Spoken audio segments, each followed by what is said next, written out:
Hello, my sewing friends. Welcome to my sewing room. My name is Celeste, and it's edition for hashtag Friday Sews. I am so happy and so excited to be able to share with you things that I've made this week.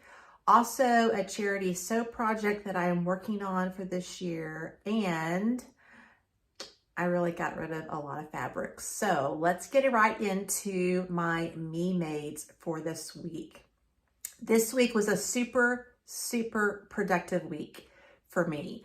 I was able to finish up my niece's pillowcases, and so here they are unpressed. And so I'm really pleased with how it turned out. Got a thread here, get rid of that.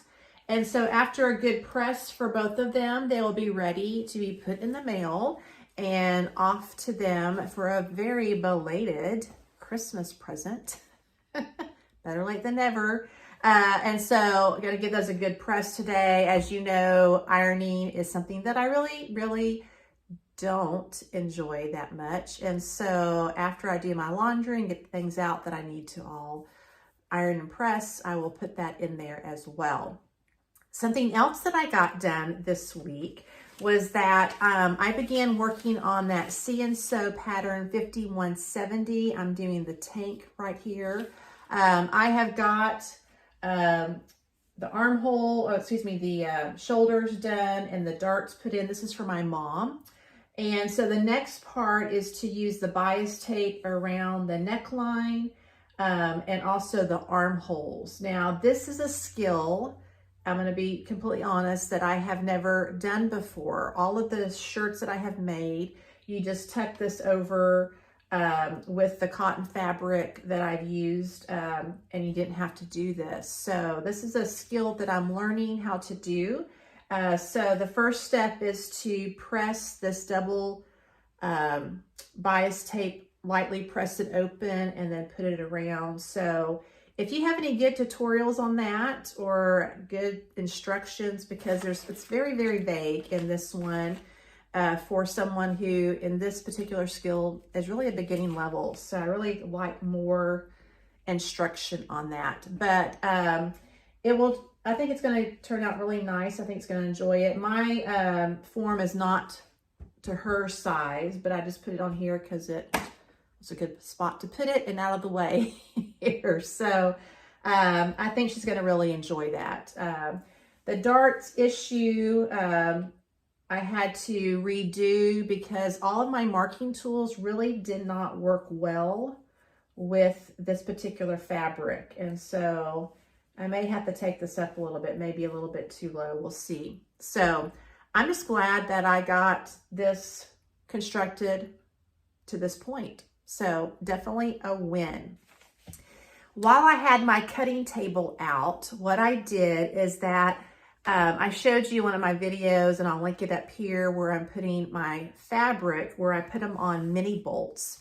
And I had quite a bit of novelty print fabric because I used to make a lot of things for my nephews and nieces when they were much younger. Obviously, being in middle school and high school, they have outgrown the princesses, Ninja Turtles, and all of that jazz. So I thought, what can I do with these remnants of fabric? And one charity that I love to collect things for is Operation Christmas Child. I will link their information down below. And so it is basically, you take a shoebox and you put different types of things in it. And then those shoe boxes are sent to children around the world. And you could put toothbrushes. I put in school supplies because so many children, if they don't have a notebook, a pencil, some pens, and they are not permitted to go to schools in many third world countries. And as an educator, I love to make sure that all children have access to education. So that is some of the things I put in my shoebox for them. And sadly, for many of these children, this will be the only gift that they'll ever receive in their lifetime. And so I try to make it really special. So as I was thinking through doing that project again, and the children in my church helped, they packed 50 boxes in 2022. And so I'm hoping that they'll be able to set a new goal and we'll be able to pack 60 boxes at our packing party one Wednesday evening.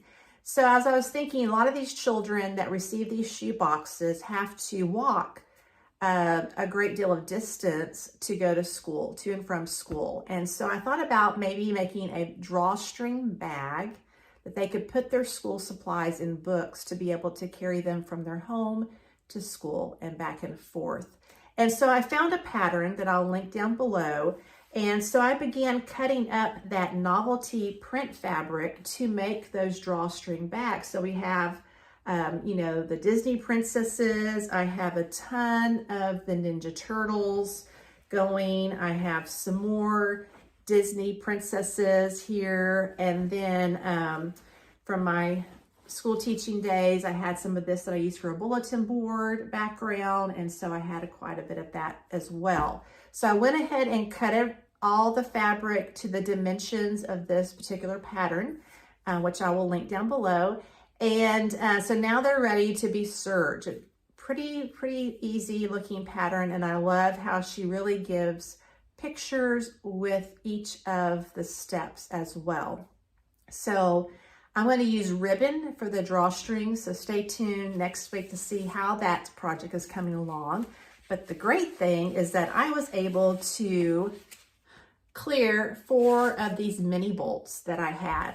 Now, when I originally started the mini bolt system, it was really during COVID and we couldn't get out. All the quilt shops were closed because they were considered non-essential shopping stores. Now to quilters and to those that craft, they would be essential, but to the overall world, they were non-essential. And so I used these mailing boxes from the post office because I could go to the post office still and mail things there. So I picked up a few, they're free. So I used that. And then I also used, I had some of this foam board from something, I forgot what it was.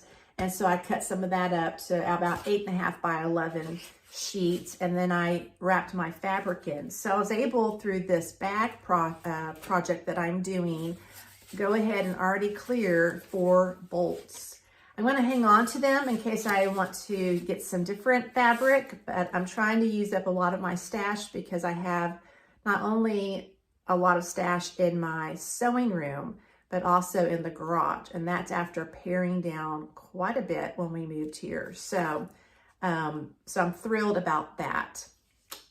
Excited, to say the least. So those are some things that I've been doing. Really thrilled about it.